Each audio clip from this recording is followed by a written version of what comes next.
Hello everyone, আসসালামু আলাইকুম। সকলকে all job news and education চ্যানেলে স্বাগত জানাই। চলে আসলাম নতুন একটি ভিডিও নিয়ে।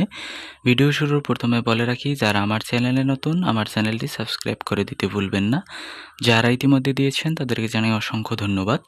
তো আজকে ভিডিওর বিষয় হচ্ছে, আপনারা অনেকেই জানতে চেয়েছিলেন প্রাইমারি সহকারী শিক্ষকের নিয়োগ সার্কুলার আবার কবে দিবে। তো এই বিষয়টি দেখেন, 2025 সালে অন্তর্বর্তীকালীন কিন্তু একটি নিয়োগ বিজ্ঞপ্তি প্রকাশ করে সহকারী শিক্ষকের, যেটি পরীক্ষা অনুষ্ঠিত হয় 2026 সালে।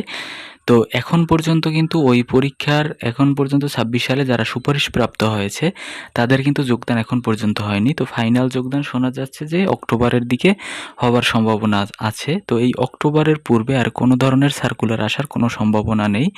কারণ হচ্ছে এটি যতক্ষণ পর্যন্ত না কমপ্লিট হবে যোগদান পর্যন্ত, তো ততক্ষণ পর্যন্ত কিন্তু নতুন নিয়োগ আসবে না, যতই শূন্যপদ থাকুক না কেন।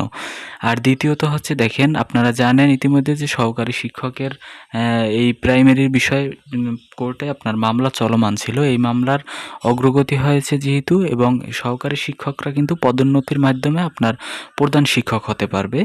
তো এখানে দেখেন, যদি তাদের পদোন্নতির মাধ্যমে প্রধান শিক্ষকের নিয়োগটা দিয়ে দেয়, তো সেখানেও কিন্তু বিশাল পদসংখ্যা আছে প্রধান শিক্ষকের, মানে হচ্ছে শূন্য আসন। তো এই প্রধান শিক্ষক যখন তারা হয়ে যাবে, তখন কিন্তু সহকারী শিক্ষকের পদগুলো শূন্য হয়ে যাবে। তখন একত্রে এই সার্কুলারটা আসার সম্ভাবনা আছে।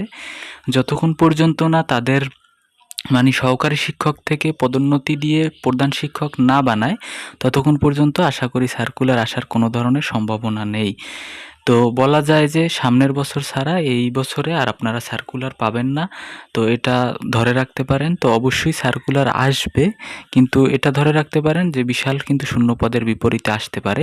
আবার অনেকে জানতে চেয়েছিলেন এটিও, যে তাহলে শূন্যপদ কত থাকতে পারে। তো এটা আশা করা যায় যে 15 থেকে 20,000-এর মতো সহকারী শিক্ষকেরই শূন্যপদ হবার সম্ভাবনা আছে। ছিল আজকের ভিডিও। দেখা হবে পরবর্তী কোনো ভিডিওতে। যদি ভিডিওটি ভালো লেগে থাকে, লাইক, কমেন্ট, শেয়ার করতে ভুলবেন না। ধন্যবাদ সকলকে।